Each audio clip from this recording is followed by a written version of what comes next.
gampang-gampang susah sih mas. What? Susahnya itu ketika gak sesuai sama keinginan dosen. What? Karena menyatukan dua pikiran yang berbeda itu susah mas. What? Bab 1 itu lebih sulit daripada bab yang lainnya.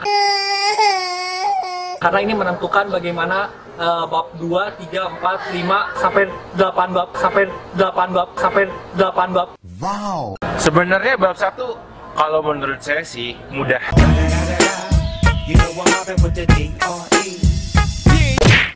Kalau bab 1 itu relatif sulit sih karena dari awal kita harus udah tahu teori apa yang mau digunakan. Sedangkan bab 2-nya juga belum dilakukan. Harus dari hati mas. Oke, cukup tahu aja. Oke. Bab 1 seringkali menjadi masalah bagi mahasiswa karena bab ini dianggap paling sulit, lebih rumit dibandingkan bab yang lainnya. Di situ saya kadang sedih gitu. Bab 2, bab 3, dan bab seterusnya bahkan sangat bergantung pada bab 1. Seperti yang teman Anda tadi sampaikan juga, bab 1 ini bahkan memerlukan teori. Artinya, Anda harus paham tentang teori apa yang akan Anda gunakan sebelum menuliskan bab 1. Lucu ya? Nah, kali ini teman-teman saya akan menjelaskan secara ringkas, secara mudah, struktur atau bagaimana menyusun bab 1 terutama latar belakang penelitian. Berbicara mengenai latar belakang penelitian ini memiliki struktur yang mengerucut, atau kalau saya umpamakan, strukturnya seperti segitiga terbalik. Artinya dari yang umum menjadi semakin khusus, dan mengerucut. Hingga nanti muncul masalah penelitian yang teman-teman akan teliti. Itu mengapa kemudian ketika ada yang bertanya, apa fokus penelitian Anda? Yang diceritakan adalah pertanyaan penelitiannya, atau sebenarnya adalah topik-topik dalam pertanyaan penelitian itu sendiri. Sebenarnya teman-teman, latar belakang penelitian bagi saya pribadi terdiri dari 4 elemen. Yang pertama adalah penjelasan umum mengenai topik penelitian Anda.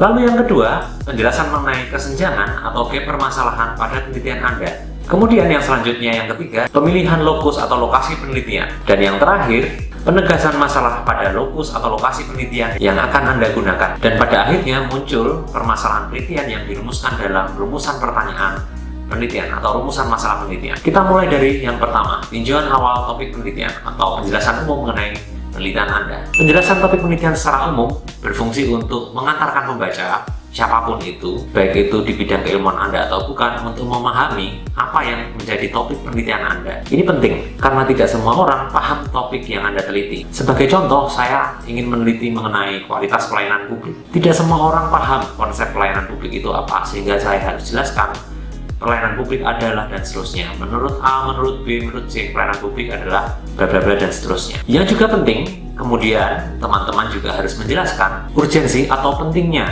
topik ini untuk diteliti. Sebagai contoh, kalau berbicara mengenai pelayanan publik ini saat ini menjadi penting karena di era yang semakin demokratis, tuntutan terhadap pelayanan publik ini tinggi.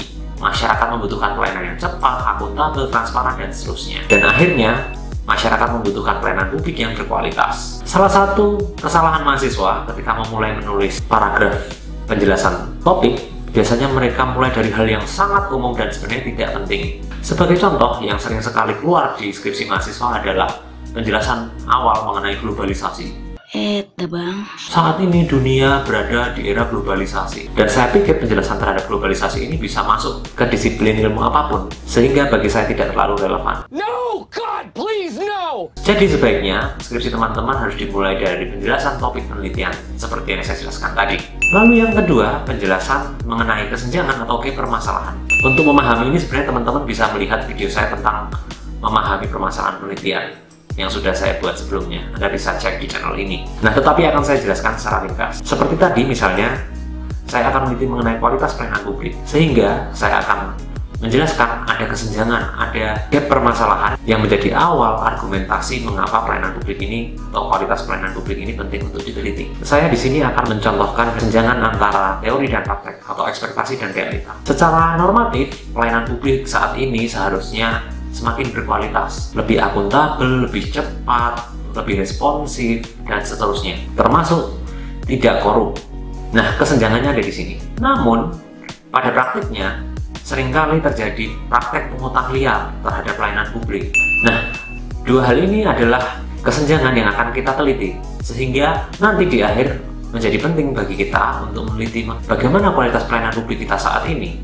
Karena di satu sisi secara normatif, teoritik, undang-undang dan seterusnya disampaikan bahwa pelayanan publik kita seharusnya lebih berkualitas. Tapi di satu sisi ada fenomena bahwa pelayanan publik kita masih korup, masih belum cepat, masih belum akuntabel, masih belum transparan dan seterusnya.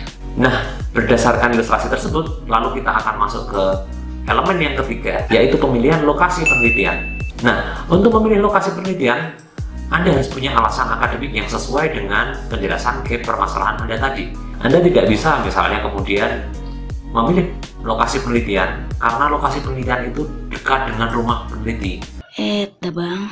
Atau karena peneliti memiliki jejaring pada lokasi atau organisasi yang akan diteliti. Itu bukan alasan akademik atau itu bukan argumentasi yang bisa dipertanggungjawabkan. No, God, please, no! Nah, berkaitan dengan contoh saya yang tadi, sebagai contoh saya ingin meneliti kualitas pelayanan publik di Dinas X pada Provinsi X. Kita bisa memulai dengan data. Misalnya, KPK pada tahun 2018 merilis data bahwa Provinsi X merupakan provinsi dengan tingkat korupsi atau tingkat gratifikasi pelayanan publik yang paling tinggi di Indonesia. Jadi Anda benar-benar memiliki alasan untuk memilih provinsi itu. Kemudian di antara berbagai dinas yang ada di provinsi tersebut, Dinas X merupakan dinas yang memberikan pelayanan publik dasar yang sangat diperlukan oleh masyarakat.